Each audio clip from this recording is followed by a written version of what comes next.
Arkadaşlar bu epey kurudu. Şimdi açacağız Neslihan'la. Evet. Açtıktan sonra daha hızlı bir şekilde kuruyacak. Şimdi Neslihan bunun arasında taşlar var ya. Bak bunun taşlarını şuraya koydum. Gördün mü? Bak buradalar. Burada. Gördüm. Yeter mi bu taşlar? Hayır. Bu kadar az taş olur mu?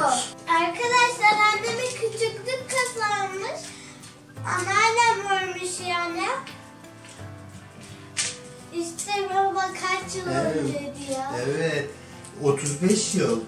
35 yıl önce Neslihan'ın annesi giyiyormuş bu kazağı. Yakından da çekeriz, görürler. Tamam mı? Anneannesi, Neslihan'ın annesi için örmüş kazağı. Şimdi de Neslihan giyiyor. Anneannene teşekkür yolla buradan. Anneanneciğim teşekkürler. Evet, açıyoruz arkadaşlar. Çok heyecanlıyız.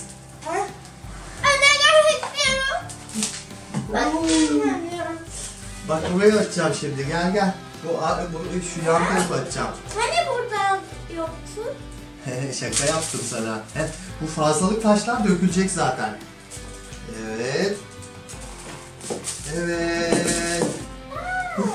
Fazlalık taşların dökülmesi gerekiyor. Evet, çok güzel oldu.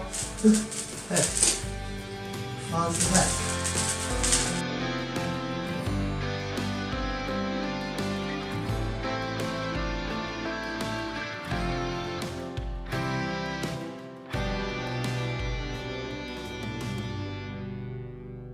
Şimdi arkadaşlar kalan taşların dökülmemesi için isterseniz bu taşlı bölgeye vernik sürebilirsiniz. Ahşap verniği olabilir, akrilik vernik de tutar. O tür verniklerle taşları sabitleyebilirsiniz. Hadi kazağını göstereyim artık arkadaşlara. Şöyle çekeyim. Bakın.